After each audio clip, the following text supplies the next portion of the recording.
33 নম্বর সূরা। বলুন তো কয় নম্বর? কোরআন কারীমের মধ্যে কয়টি সূরা আছে জানেন? 114টি। আর 33 নম্বর সূরার নাম আহজাব। আহজাবের 64 নম্বর আয়াত তিলাওয়াত করেছি। এর উপর কিছু সংক্ষিপ্ত আকারে কথা বলবেন ইনশাআল্লাহ। সম্মানিত উপস্থিতি, আল্লাহ সুবহানাহু ওয়া তাআলা বললেন, ইন্নাল্লাহা লা'আনাল কাফিরিনা ওয়া আ'আদ্দা লাহুম সাঈরা। আমরা জানি ইন্না মানে নিশ্চয়। কি বলেন তো? নিশ্চয়। ইন্নাল্লাহ নিশ্চয় আল্লাহ, লানত কাদের উপর? লা'আনাল্লাহ, আল্লাহ লানত করেছেন, অভিশপ্ত করেছেন কাফিরিনা ওয়া আ'আদ্দা লাহুম সাঈরা। আল্লাহ তাআলা বললেন, আমি লানত করেছি যারা অবিশ্বাসী। কাদের উপর বলুন? আল্লাহর লানত কাদের উপর? যারা অবিশ্বাসী, যারা অবিশ্বাস করে, এদের প্রতি আল্লাহর গজব করে। নাউজুবিল্লাহ। এদের প্রতি আল্লাহ বেজার। আচ্ছা বলুন, গোটা পৃথিবীর যিনি মালিক, যিনি রাজাধিরাজ, যিনি আমাদের সৃষ্টিকর্তা, পালনকর্তা, রিজিক দাতা, হায়াত দাতা, তিনি যদি কোনো বান্দার উপর বেজার হয়, নারাজ হয়, তখন তো ওই বান্দার বাঁচার কোনো উপায় আছে? সে বাঁচতে পারবে না। আল্লাহ ছাড় দেয়, কিন্তু ছেড়ে দেয় না। আল্লাহ সুবহানাহু ওয়া তাআলা পরিষ্কার করে সূরাতুল বুরুজের মধ্যে আল্লাহ বলে দিলেন, ইন্না বাতশা রাব্বিকা লাশাদীদ। আল্লাহ সুবহানাহু ওয়া তাআলা বললেন, আমি আল্লাহ ছাড় দেব, আমি আল্লাহ যখন ধরবো তখন সাইজ করি ছাড়বো। কথা বলেন ঠিক কিনা? আল্লাহ বললেন, নিশ্চয় আমার ধরা বড় শক্ত, আমার পাকড়াও বড়, ধরা বড় কঠিন। আমি আল্লাহ যাকে ধরবো একবার সাইজ করে ছাড়বো। যেরকম ছেড়েছিলেন ফেরাউনকে, পানিতে পানিতে সবাই মেরেছিলেন। কথা বলেন ঠিক কিনা? কোনো বস্তু লাগে, বড় বস্তু লাগে নমরুদকে মারার জন্য। ক্ষুদ্রতম একটি মশা তাকে মারা হয়েছিল। ঠিক কিনা বলেন? আল্লাহ এখানে বুঝতে হবে যে আল্লাহ যদি বেজার হয় আমাদের উপর, আমরাও অবিশ্বাসী আছি। বলুন, যদি বিশ্বাসী থাকতো, গোটা কোরআনটাকে আমরা মানি না, মানতে পারি না। যেগুলো আমাদের সুবিধা হয় সেগুলোই মানি, যেগুলো কঠিন এগুলো আমরা মানতে চাই না। অথচ আল্লাহ বলেছেন, আফাতুমিনুনা বিবাদিল কিতাব, তুমি কিছু মানবা, কিছু মানবা হবে না। আমানু দুখুলু ফিস-সিলমি কাফা, তুমি পরিপূর্ণ ইসলামের ভিতর প্রবেশ করো। বলুন, আপনাদেরকে আমি আপনাদের কাছ থেকে জানতে চাই, যদি মশারের ভিতর পুরো শরীর না থেকে যদি একটা হাত বের করে থাকি, বলুন তো রাত্রে কি ঘুম হবে? মশা কি আসা করে বিসমিল্লাহ খাওয়ার সুযোগ আছে? বলেন, বিসমিল্লাহ ছাড়া খাওয়া শুরু করবে। ঠিক কিনা বলেন? মশা তাহলে বাইরে থাকার কারণে বিপদ আছে। ইসলামের ভিতর পরিপূর্ণ প্রবেশ না করলে, ইসলাম থেকে যদি আমরা বিমুখ হই, কিছু মানবো কিছু মানবো না, তাহলে আমরা দুনিয়াতে ক্ষতিগ্রস্ত, পরকালেও ক্ষতিগ্রস্ত। দুনিয়াতেও আমরা সম্মান পাবো না, পরকালেও লাঞ্ছিত হব, অপমানিত হব। কারণ কি আমাদের ময়দানে কোটি কোটি কোটি কোটি মানুষ থাকবে। সেই সময় যদি আমাদের বাম হাতে আমলনামা আসে, যদি মানুষ বুঝতে পারে এই পাপের জন্য এই লোককে আজকে এই শাস্তি দেওয়া হচ্ছে, বলেন তো আমরা বিয়ার্জিত হবো না? সম্মান পাবো? এই জন্য সাবধান, আল্লাহ লানত যেন আমাদের উপর না আসে। আল্লাহ এখানে শেষ করেন। আল্লাহ সুবহানাহু ওয়া তাআলা বলেছেন, ওয়া আ'আদ্দা লাহুম সাঈরা, আমি আল্লাহ সুবহানাহু ওয়া তাআলা তাদের জন্য প্রস্তুত করে রেখেছি, রেডি করেছি জ্বলন্ত অগ্নি, মানে জ্বলন্ত আগুন। বলেন নাউজুবিল্লাহ। আগুন, দুনিয়ার আগুন নয়। দুনিয়ার আগুন সাধারণ, দুনিয়ার আগুন থেকে ৭০ গুণ বেশি তেজের আগুন হলো জাহান্নামের আগুন। বলেন নাউজুবিল্লাহ। আমরা অনেকেই ভাবি, এই যে দেখেন গরম, আসলে আমাদের দেশ কয় ঋতু বলেন তো? ৬ ঋতু। কিন্তু এখন দেখা যায় উলুট পাল্টা হয়ে গেছে। গেছে, উল্টা পাল্টা। এর আগে কি মাস ছিল? আশ্বিন মাস, সে সময় বৃষ্টি ছিল না, ঠান্ডাও অনুভব করেছি আমরা। কিন্তু এখন কার্তিক মাসে তীব্রতা। কেন কেন গরম আর কেন শীত হয় আমরা অনেকেই জানি না।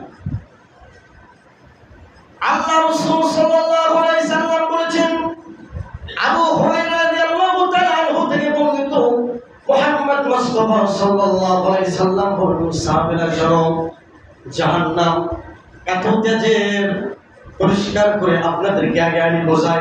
আল্লাহ তাআলা রব্বুল আলামিন জাহান্নাম যে আগুন রয়েছে, এই আগুনগুলো কি 1 বছর নয়, 2 বছর নয়, 3 বছর পুরাইছে, বলেন না নাউজুবিল্লাহ। কয় বছর? 3 বছর। আল্লাহ তাআলা রব্বুল আলামিন বলেন, ও ফেরেশতারা, তোমরা 1000 বছর পুরো, 1000 বছর যখন পুরানো হলো, পুরানোর পরে আগুনের কালারটা হলো লাল টকবকে। আমরা যখন আগুন ধরাই দেখবেন, যখন আগুন জ্বালাবো কালারটা হয় লাল, ঠিক কিনা বলেন? এরপরে যখন আরো একটু জ্বালাবো তখন হবে একটি সাদা রেখা দেখা যায়।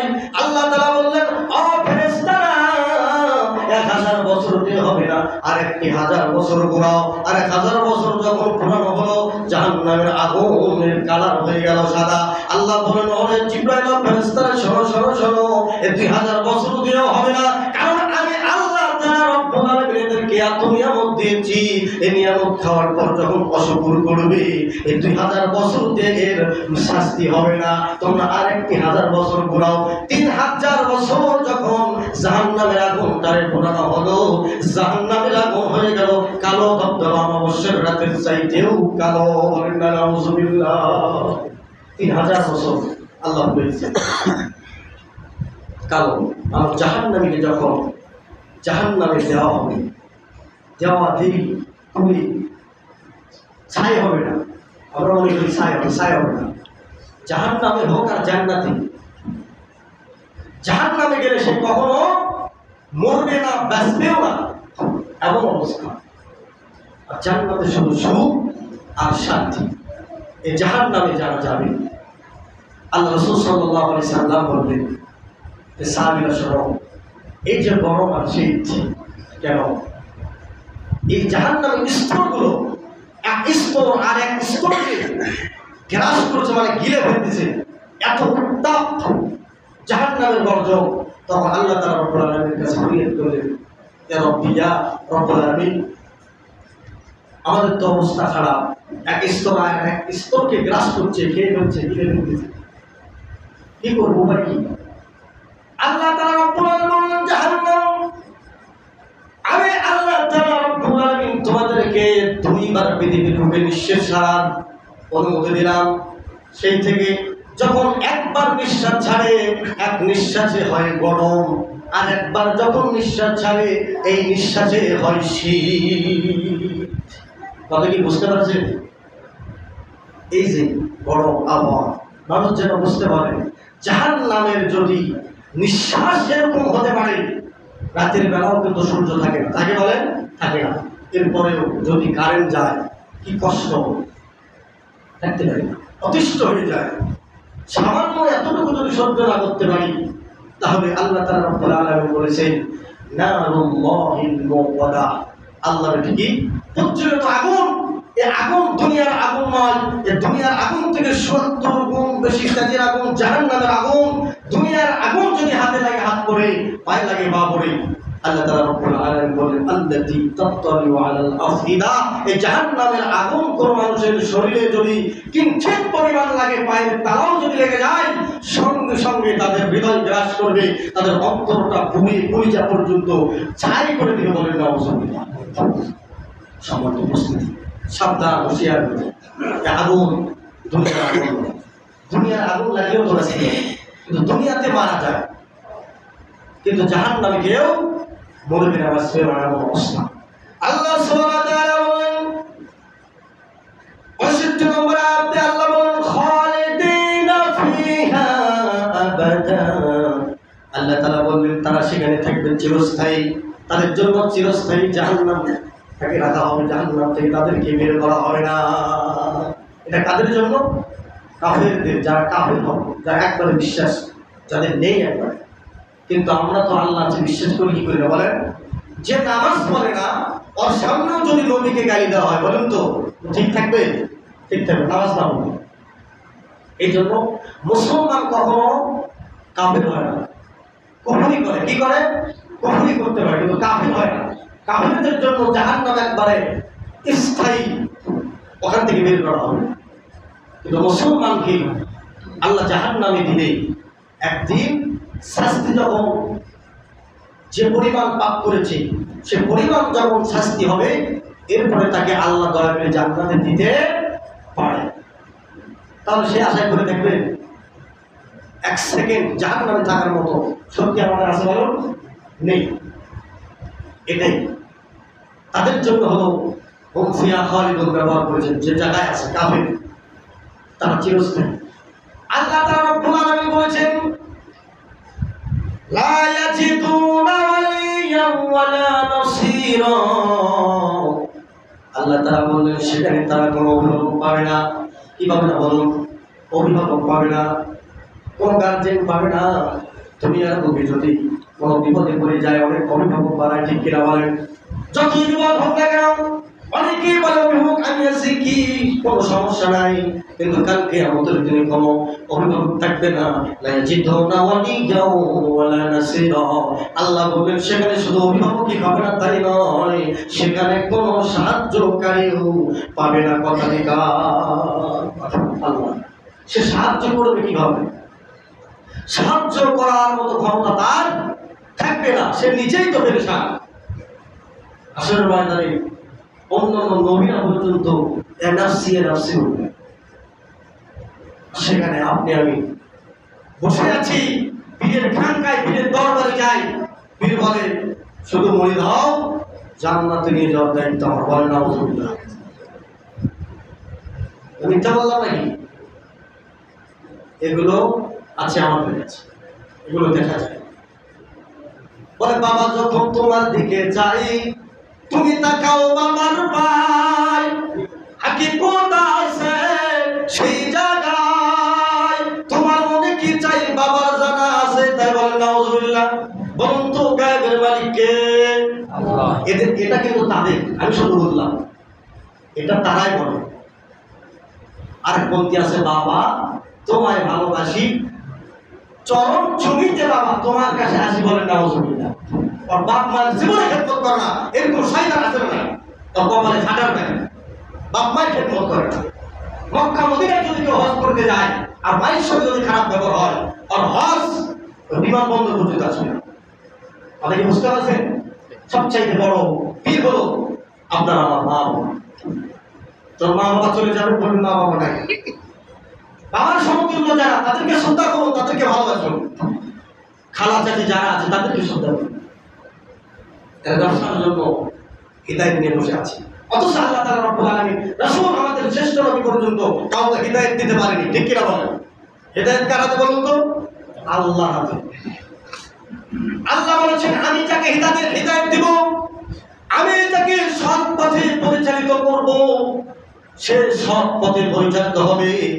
আর যাকে আমি আল্লাহ তাআলা রব্বুল আলামিন ওয়াইদুলিল ফালান তাজিদাহু লাহু ওয়ালিয়াম মুরশিদা, যাকে আমি সুপথে পরিচালিত করব না, হিদায়াত প্রাপ্ত করব না, তাকে হিদায়াত দেওয়ার মতো কোনো লোক থাকবে না, সাহায্যকারীও থাকবে না, অভিভাবক থাকবে না। কথা ঠিক না?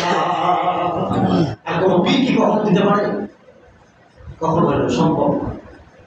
যেখানে আল্লাহ সুবহানাহু ওয়া তাআলা পরিষ্কার করেন 30 নম্বর বায়ান 80 নম্বর সূরা সূরাতুল আবাসের মধ্যে আল্লাহ বলেন ইয়াউমা ইয়াফিরুল মারউ মিন আখিহি ওয়া উম্মিহি ওয়া আবিহি। আল্লাহ তাআলা সুন্দর করে বললেন ইয়াউমা ইয়াফিরুল মারউ মিন আখিহি। আল্লাহ বললেন সেই দিন পলায়ন করবে ভাই থেকে ভাই। আখি মানে হলো ভাই। সেদিন কিয়ামতের দিন এমন একটি মুসিবতের সময় আসবে, সেই সময় ভাই ভাইকে দেখে দৌড়াবে, যেমন দৌড়াবে খিচ্চা দৌড় যাকে বলেন, খিচ্চা দৌড় মারবে। কেন মারবে? কেন ভাইয়ের কথা বলা হলো? কেন দুনিয়ার বুকে যদি কারো ভাই থাকে, ছোট্ট ভাই যাদের আছে তাদের কিন্তু মহব্বত বেশি হয়, ঠিক কিনা বলেন?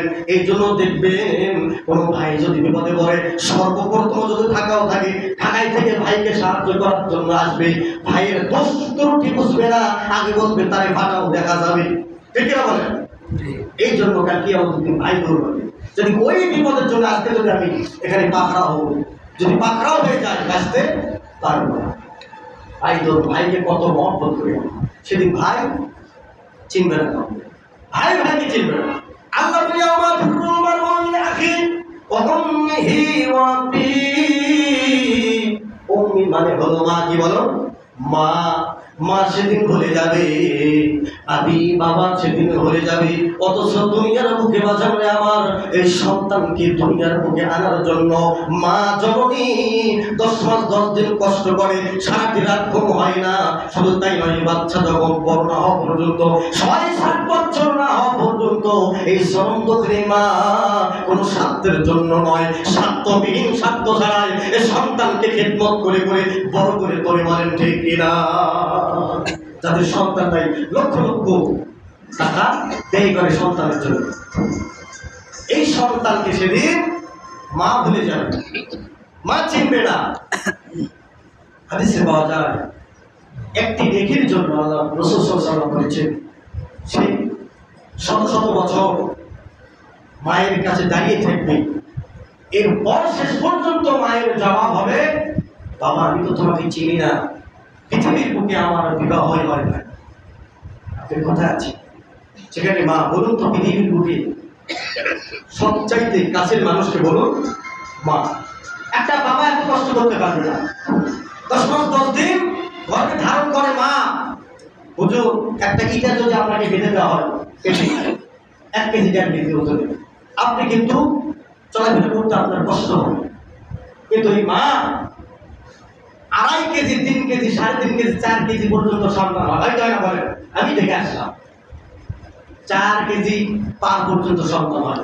সন্তানকে নিয়ে থাকে, খাইতে পারে না, ঘুম নাই। আমি তো দেখলাম, আমি তখন স্ত্রীকে বললাম, স্ত্রী আমার মা বাবা মনে হয় এরকম কষ্ট করছে, আপনারও করছে।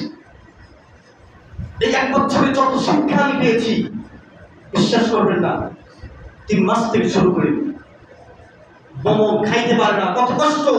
তখন আমি মনে করেছি যত আমার আল্লাহ ব্রেনটার ভিতর দিয়েছে, 2-4 জুম্মায় আমি এসে আলোচনাগুলো করতে পারবো। কথা আমার বুঝতে পেরেছেন? এত আল্লাহ আমার এখানে ঢুকিয়ে দিয়েছে ব্রেনের ভিতর, আমি শিক্ষা পেলাম। আসলে দেখে শেখা যায়, বাপ না হলে বোঝা যায় না বাপের কি মর্যাদা। বাপ মারা গেলে বোঝা যায় বাপ কি জিনিস, মা মারা গেলেই বোঝা যায় মা কি জিনিস। তবে এত মা আমাদের স্ত্রী যেরকম কষ্ট করেছি, এরকম আমাদের মা বাবাও কষ্ট করেছে। বাবা সারা জীবন আপনাকে খাটি আপনাকে কামাই করে খাওয়া লাগবে না, বাবা যতদিন বেঁচে থাকবে একটা বড় বৃক্ষের মতো ছায়া হয়ে থাকবে, ঠিক কিনা বলো?